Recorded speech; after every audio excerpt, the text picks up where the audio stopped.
Hello friends, subscribe button पर click करें और साथ दिए गए बेल आइकन पर भी क्लिक करें ताकि आपको मेरे चैनल की तमाम अपडेट्स वक्त पर मिल सकें। आज हम बात करेंगे फिफ्थ जनरेशन वार और इंडिया का किरदार। सबसे पहले हमें ये जानना चाहिए कि ये फिफ्थ जनरेशन वार है क्या। इसको आसान तरीक़ों में मैं इस तरह समझाऊंगा कि बर्रे सगीर में जब लॉर्ड मैकाले आया तो उसने कहा मैं एक ऐसा निज़ाम तलीम लेके आया हूँ जिससे ये शक्लों से ये लोग बर्रे सगीर के ही लगेंगे, लेकिन ये सोच तुम्हारी ग़ुलाम बन जाएगी। यानी कि आज तक के जितने भी लड़ाई के तरीक़ेकार हैं उनको मद्देनज़र रखते हुए जदीद तरीन टेक्नोलॉजी का इस्तेमाल करते हुए फिफ्थ जनरेशन वार को तरतीब दिया गया है। आपको एक और मिसाल देता हूँ कि जब हम ये सुनते हैं कि फ़लाँ अंग्रेज़ स्कॉलर ने या फ़लाँ अंग्रेज़ साइंसदान ने हमारे नबी हज़रत मोहम्मद सल्लल्लाहु अलैहि वसल्लम के बताए हुए अहकामात में से या तालीमात में से किसी को इस तरीके से बयान किया है कि उनकी तस्दीक कर दी हो कि हाँ जी ये सच है, तो हम बड़े खुश होते हैं कि वाह जी वाह, देखा उन्होंने भी कह दिया। ये हमारी सोच की पस्ती है, फिफ्थ जनरेशन वार की जद में है कि हमें हमारे नबी की बात से ज़्यादा दूसरे की बात को नाउज़ुबिल्लाह हम मानने पे तरजीह दे देते हैं, लेकिन हम ऐसा महसूस नहीं कर पा रहे होते। इसी तरीके से फिफ्थ जनरेशन वार में electronic media, social media, drama, film industry, NGOs, ये तमाम वो आलेकार हैं जिससे दूसरों की सोच को अपने ताबे किया जाता है। आप इंडिया को देख लें कि इंडिया पाकिस्तान का नाम लेना पसंद नहीं करता, लेकिन वो अपने मुल्क की सबसे बड़ी फिल्म इंडस्ट्री की हर फिल्म को उर्दू ज़बान में बनाता है। उर्दू ज़बान तो पाकिस्तान की कौमी ज़बान है, इसलिए कि वो हमारी तहज़ीब व सकाफ़त को बर्बाद कर सके। आप देख लें कि कार्टून चलते हैं, कार्टून में वो जो बच्चों की सोच है उसको ख़राब करने के लिए इंडिया वो कार्टून बनाएगा जिससे हमारे बच्चे आपस में बैठे राम कृष्ण और जिसे कहते हैं रामदेव की बातें कर रहे होते हैं।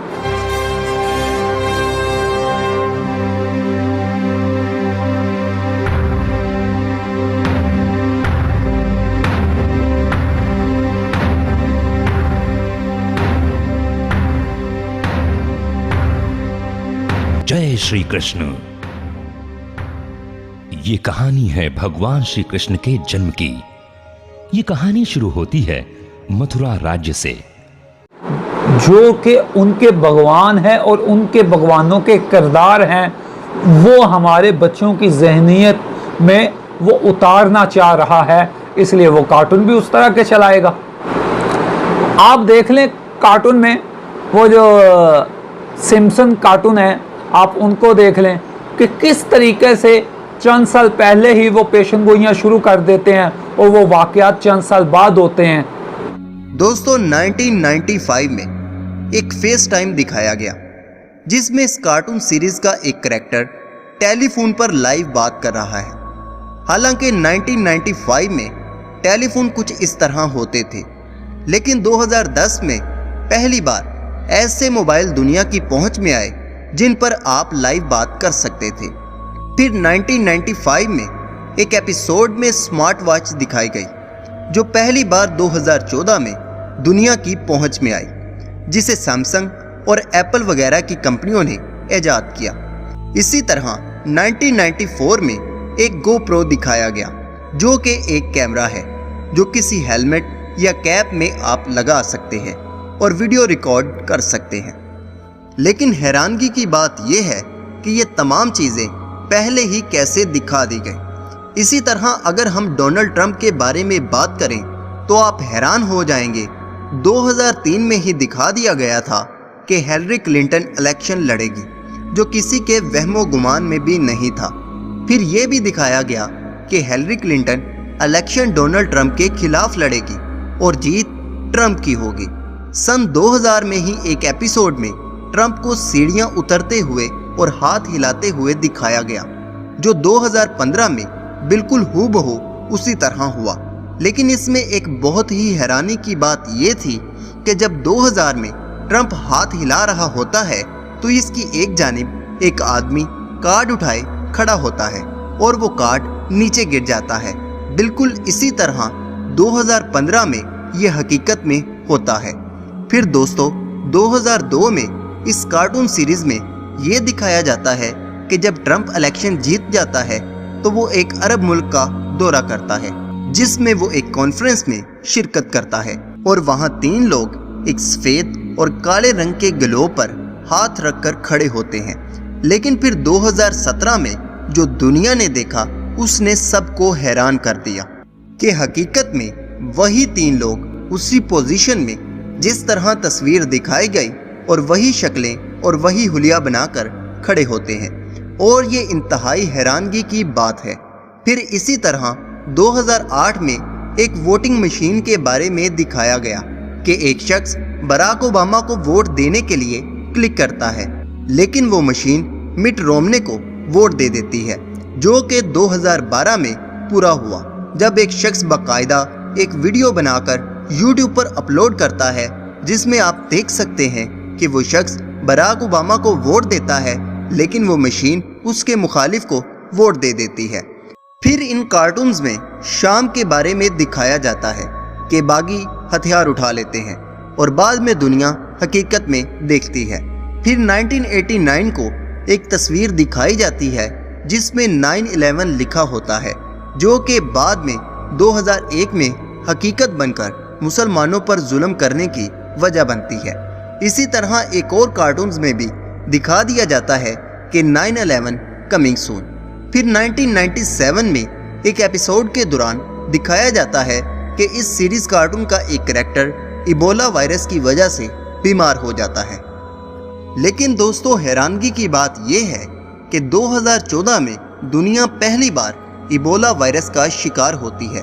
अब यहाँ पर सवाल ये उठता है कि आखिर एक ऐसा वायरस जिसका नाम दुनिया जानती तक नहीं थी, वो 1997 को कैसे दिखा दिया गया, और वो भी बाकायदा नाम के साथ। फिर 1998 में डिज्नी फॉक्स स्टूडियो के लोगों की तस्वीर दिखाई जाती है, जो आज दुनिया में हकीकत में मौजूद है।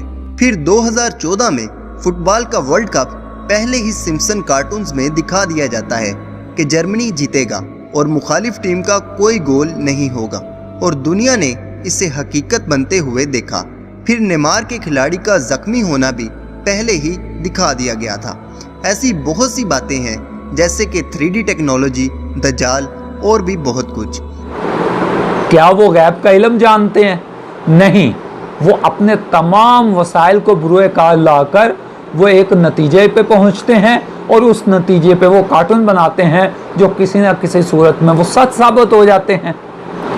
तो जनाब हम 5th जनरेशन वार की जद में हैं। फिर आप देख लें कि 5th जनरेशन वार में फिल्म इंडस्ट्री का किरदार किस तरह का है। रूस ने फिल्म बनाई मंगोल, चंगेज़ खान की तारीख पर थी। यूरोप ने फिल्म बनाई गेम ऑफ थ्रोन्स, उनकी तारीख पर मबनी थी। इसी तरीके से इंडिया ने बहुत सी फिल्में बनाई, बाहुबली और राजपूतों की तारीख पे, और बहुत सी उन्होंने मस्ख तारीखें बयान की, हकीकत के बिल्कुल मुतज़ाद, ताकि लोगों की सोच को, बिलखसूस पाकिस्तान की आवाम को या मुसलमानों की सोच को बर्बाद किया जाए और उन्हें वो हमारी ही कहानियों पे यकीन करने पर मजबूर किया जाए। फिल्म इंडस्ट्री में जब तुर्की ने, तैयब उर्दगान ने इर्तुगरुल गाजी सीरियल चलाई, तो BBC न्यूज़ ने जिन एक्ट्रेस ने या अदाकारों ने ताउन किया था, उनकी निजी ज़िंदगी को उछालना शुरू कर दिया। मंगोल पे फिल्म बनी, मंगोल चंगेज़ खां पे, तब इन्हें याद नहीं आया। गेम ऑफ थ्रोन्स की बेहुदा मामले में इन्हें याद नहीं आया। اور انڈیا کی بے شمار مسخ شدہ تاریخوں پر مبنی فلموں پہ انہیں یاد نہیں آیا، لیکن کیونکہ ارطغرل غازی مسلمانوں کے اندر ایک نیا جذبہ، ایک نیا جوش پیدا کرنے میں کامیاب ہو گئی، اور اس کا اندازہ انہیں لگ گیا، انہیں اس بات کی سمجھ آ گئی کہ ففتھ جنریشن وار میں جو فلم انڈسٹری ہے اس میں ہم کس طریقے سے مار کھانے لگے ہیں، تو انہوں نے ان ایکٹرز کی نجی زندگی کو اچھالنا شروع کر دیا، اور یہ کام BBC نیوز نے کیا۔ تو آپ یہاں سے اندازہ لگا سکتے ہیں کہ اس وقت ہم کتنی اور سخت اور کتنے مشکل حالات میں ہیں۔ انڈیا کو آپ دیکھیں کہ چائنا 60 کلومیٹر اندر چلا گیا ہے، لیکن وہ کہتے ہیں ہم جنگ نہیں کریں گے۔ سے وواد سلجھا لیا جائے گا، اور بھارت کسی بھی دیش سے یدھ نہیں چاہتا۔ چین سے جو ٹکراو چل رہا ہے سیما پر، اس کو لے کر سپر ایکسکلوسیو بات چیت پہ راجناتھ سنگھ نے کہا کہ چین کے ساتھ لگاتار بات چیت چل رہی ہے، سینیہ اور کورٹنیتک استر دونوں ہی طریقے سے بات چیت چل رہی ہے، اور اس کو سلجھا لیا جائے گا۔ چین ایسی کوئی حرکت نہ کرے جس سے ماحول بگڑے، یہ بھی اور وہی انڈیا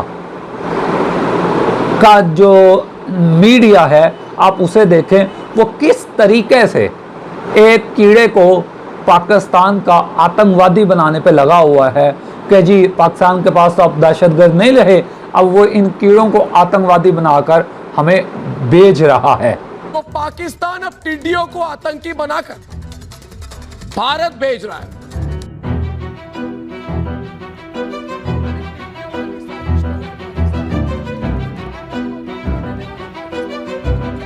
تمہارا بکا ہوا دیش پاکستان کے پاس آتنکی بھی نہیں بچے، سب کو تو ہم نے سولی پر چڑھا دیا، تو پاکستان اب ٹڈیوں کو آتنکی بنا کر بھارت بھیج رہا ہے کہ کیا آتنکیوں کے بعد بھارت میں ٹڈیوں والی سازش کر رہا ہے۔ یہ ففتھ جنریشن وار کا ہی تو حصہ ہے کہ وہاں کی سوچ، وہاں کے لوگ یہ سوچنے پر مجبور ہو جائیں کہ دیکھا پاکستان کتنا خطرناک ملک ہے کہ وہاں تو ہر چیز کو صرف دشمنی کے لیے ہی استعمال کیا جاتا ہے۔ انڈیا میں جو وقت ہے مودی کے، اس کے بارے میں کسی نے سچ ہی کہا ہے۔ بھکتی اور پاگل پن میں ادھک انتر نہیں ہوتا۔ سانسارک درشٹی سے دیکھو تو بھکت پاگل ہی جیسا دکھائی دیتا ہے۔ ہمیں سوشل میڈیا دیکھ لیں، جب کوئی ٹرینڈ چلانا ہوتا ہے یورپ نے اپنی مرضی کے مطابق، تو وہ اسے ٹرینڈ کروا دیتا بات کو، اور وہ اس پہ ملک اور حکومتیں دباؤ میں آ جاتی ہیں، اس پہ وہ معاملات کر لیتی ہیں۔ آپ دیکھیں حال ہی میں ایک ڈرامہ بنا، ڈرامہ انڈسٹری میں آپ دیکھ لیں کہ حال ہی میں ایک ڈرامہ بنا جس میں اس نے ایک ڈائلاگ بولا تھا 2 ٹکے کی عورت، تو ہماری NGO سپریم کورٹ چلی گئی کہ جی اس نے عورت کی تذلیل کی۔ یورپ میں ہر 5ویں عورت کا ریپ کیا جاتا ہے، یہ وہ ہے جو رجسٹر ہوتے ہیں، جو نہیں ہوتے وہ پتہ نہیں کتنے ہیں، لیکن یہ NGOs بات نہیں کرتی۔ سب سے بڑا کیپٹل ریپ کا وہ دہلی ہے انڈیا میں، NGOs اس پہ بات نہیں کرتی۔ کیوں؟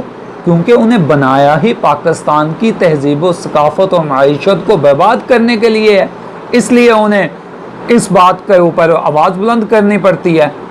تو اب دیکھنا یہ ہے کہ جب پوری دنیا ففتھ جنریشن وار کا استعمال کر رہی ہے، اور اس کا استعمال وہ کن خطرناک حد تک کر رہی ہے کہ وہ کارٹون کے ذریعے بچوں کی سوچ اور بچوں کی جسے کہتے ہیں ذہنیت پہ زہر گھولنا، ڈرامے کی صورت میں وہ ہمارے معاشرتی گھریلو معاملات کو خراب کرنا، ساس بھی کبھی بہو تھی وغیرہ سیریل چلا کے یہ بتانا کہ کس طریقے سے ساس کے خلاف کام کرنا ہے، کس طریقے سے جٹھانی کے ساتھ یہ کرنا ہے۔ فلم انڈسٹری میں تاریخ کو مسخ کر کے ایسی تاریخ بیان کرنا کہ جو جھوٹ پر مبنی ہو، لوگوں کی سوچ کو متاثر کرنا۔ اسی طریقے سے آپ یہ دیکھ لیں کہ 2 طرح کے سپاہی ہیں اس وقت، ایک وہ جو بارڈر پہ لڑتا ہے، ایک وہ جو ملک کے اندر رہ کے لڑتا ہے۔ اب ہم اگر ہر فرد ففتھ جنریشن وار کا حصہ بنتا ہے، اور وہ ہے جب وہ ملک کے اور اپنے معاشرے کے حق کے معاملے میں بات کرے گا، کام کرے گا، تو اس کا سپاہی ہے، اور اگر نہیں کرے گا تو وہ دوسروں کا اعلی کار ہے۔ ٹھیک ہے، تو یہ وہ معاملے ہیں جسے ہم نے غور و فکر کر کے اپنی اہمیت کو دیکھنا ہے کہ ہم کس طریقے سے اس کا حصہ ہیں اور کس طریقے سے ہم نے ملک کی خدمت کرنی ہے تاکہ ہم بھرپور طریقے سے 5th جنریشن وار کو سمجھ کر اس کا جواب دے سکیں۔ لیکن ہم نے ہر معاملے کو سوچ سمجھ کر اس کے مطابق قدم اٹھانا ہے تاکہ ہم بہتر طریقے سے اپنے ملک کی، اپنے معاشرے کی خدمت